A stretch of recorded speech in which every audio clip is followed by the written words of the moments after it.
क्यों सूर्य कुमार यादव के बयान ने सोशल मीडिया हिला दिया? क्या 17 मैचों की लगातार जीत सिर्फ एक भ्रम थी? क्या टीम इंडिया का आत्मविश्वास ओवर कॉन्फिडेंस बन गया था? आखिर ऐसा क्या कह दिया सूर्य कुमार यादव ने अभिषेक शर्मा और तिलक वर्मा को लेकर कि पूरा सोशल मीडिया उन्हें ट्रोल करने लगा, उनको लेकर आग उगलने लगा?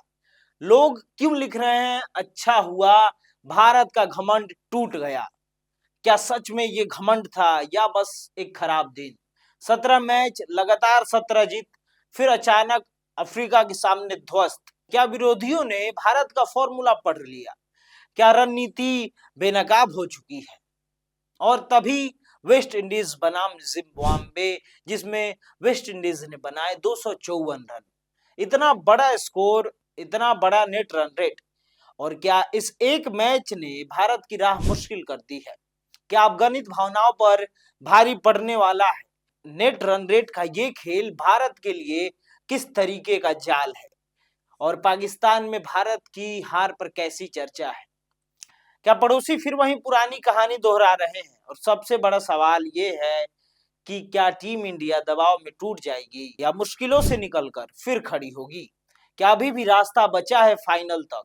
वो कौन कौन से सिनेरियो है जहां जीत, हार, नेट रन रेट सब मिलाकर भारत को फाइनल में पहुंचा सकते हैं? आईसीसी T20 वर्ल्ड कप के पूरे हिस्ट्री रिकॉर्ड के साथ समझेंगे क्या इस बार भी कहानी बदलेगी या ये टूर्नामेंट सवाल छोड़ जाएगा। भारतीय टीम का विश्व कप सफर किसी रोमांचक यात्रा से कम नहीं रहा। 2007 नया टीम, नया इरादा और चैंपियन बने। कप्तान थे महेंद्र सिंह धोनी। फाइनल में पाकिस्तान को हराया। 2007 भारत ने फाइनल को जीता और खेल की दिशा बदल दी। फिर वक्त बदला। 2009 सुपर 8 से बाहर, 2010 सुपर 8 से बाहर, 2012 सुपर 8 से बाहर, और फिर 2012 में विंस ज्यादा थे लेकिन नेट रन रेट ने रास्ता रोक दिया। 2014 में टीम फाइनल तक पहुंची, लगातार जीत और दमदार प्रदर्शन किया, लेकिन ट्रॉफी बस एक कदम दूर रह गई।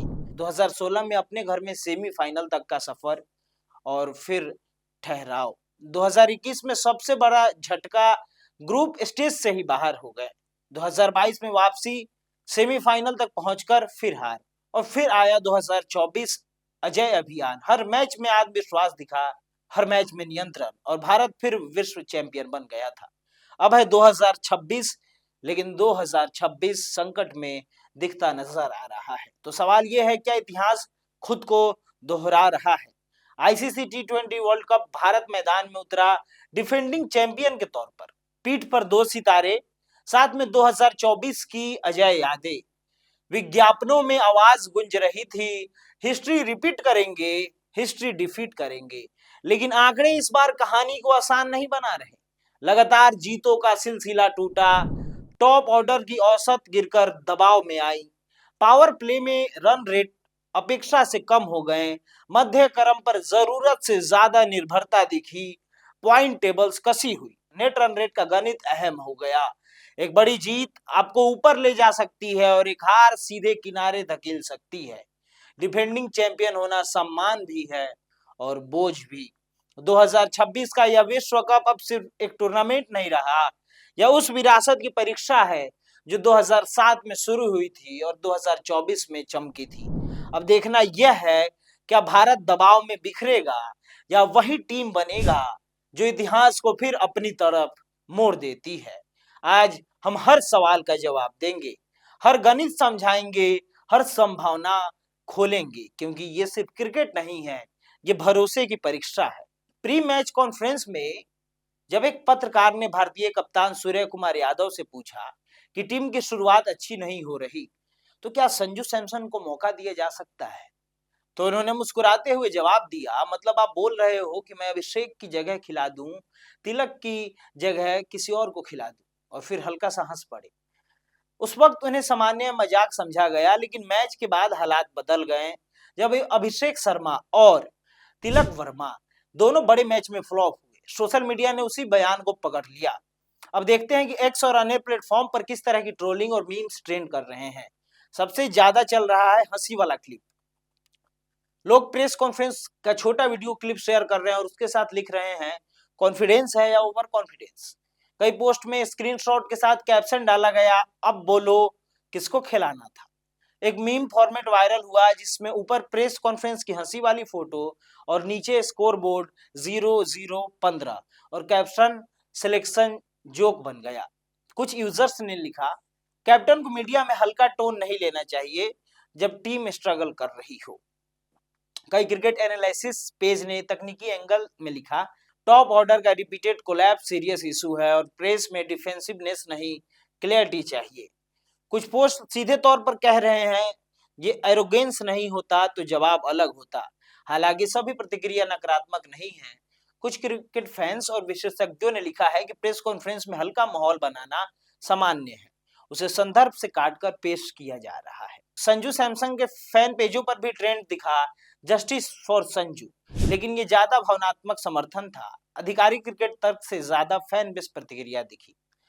ध्यान देने वाली बात यह है कि ट्रोलिंग का केंद्र सिर्फ हंसी नहीं है।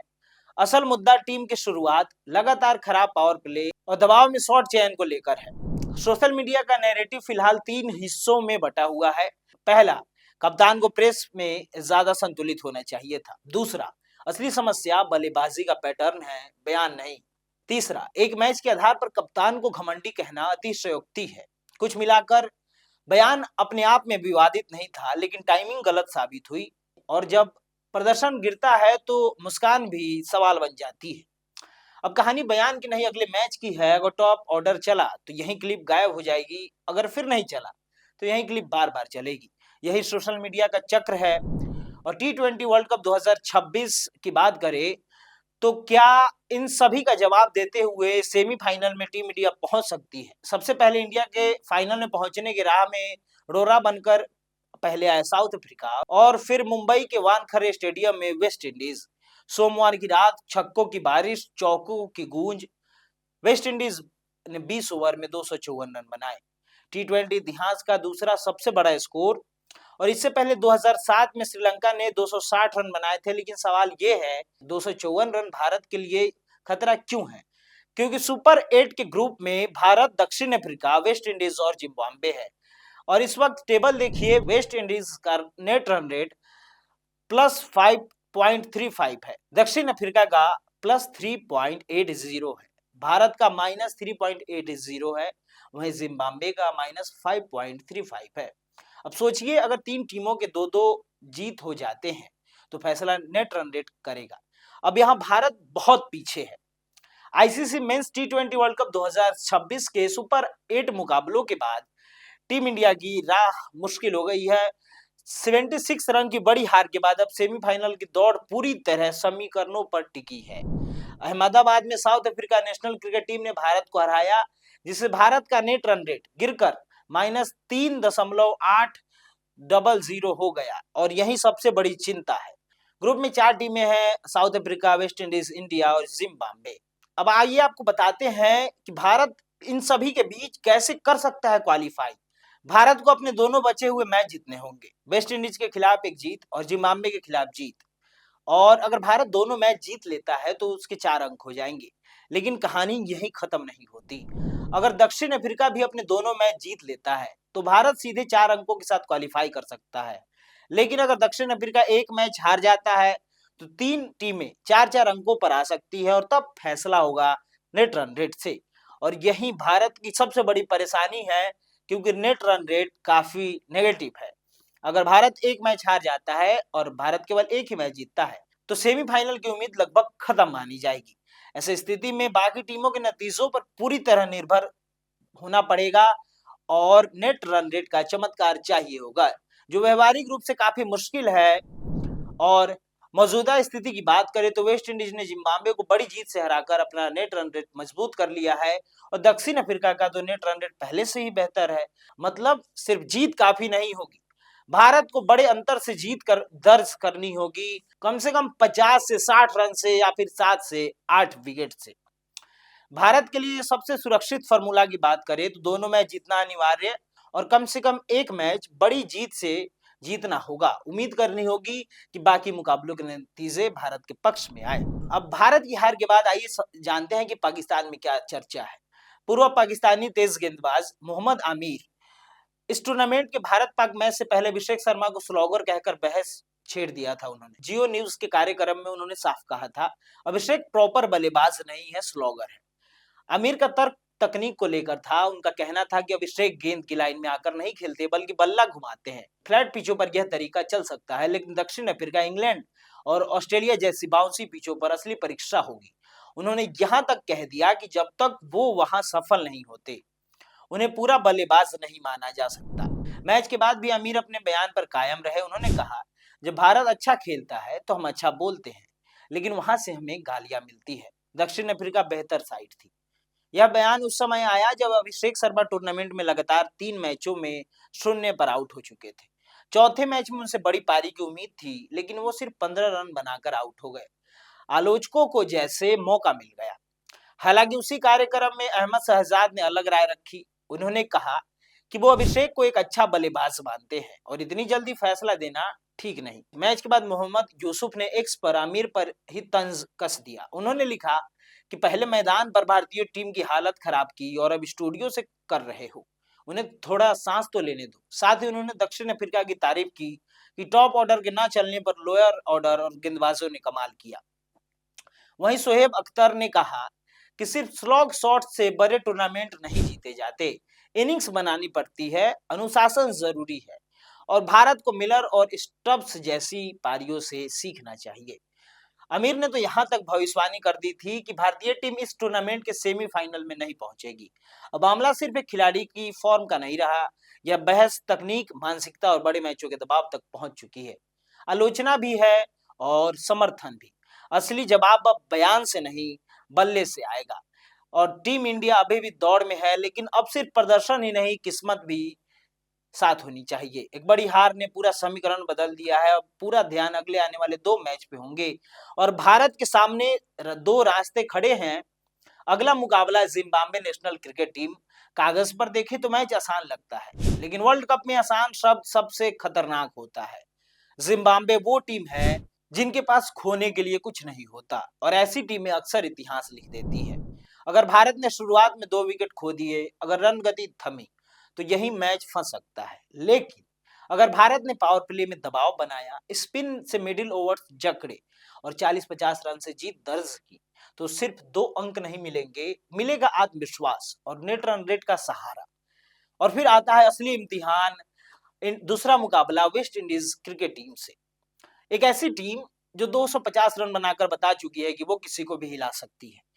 ये सिर्फ मैच नहीं होगा, ये होगा ताकत बनाम रणनीति। अगर वेस्ट इंडीज पहले बल्लेबाजी करती है तो हर ओवर में खतरा होगा, हर बॉल स्टैंड में जा सकती है।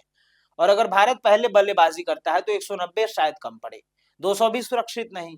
और यहाँ कैच छूटा तो मैच छूटा, और यहाँ एक ओवर खराब गया तो मोमेंटम गया। इन 2 मैचों में फर्क सिर्फ 4 पॉइंट का नहीं है, फर्क है सेमीफाइनल की दिशा का। एक मैच भारत को मजबूत बनाएगा और दूसरा मैच भारत की असली परीक्षा लेगा। तो सवाल यही है, क्या भारत पहले जिम्बाब्वे को मजबूती से पार करेगा या फिर वेस्ट इंडीज की तूफानी बल्लेबाजी के सामने टिक पाएगा? या वर्ल्ड कप 2026 हमें फिर से एक नया मोड़ दिखाएगा, क्योंकि इस मंच पर हर गेंद कहानी बदल सकती है। तो सवाल अब भी वही है, क्या भारत वेस्ट इंडीज और जिम्बाब्वे से जीतकर कुछ नया और कुछ अलग लिखने वाला है?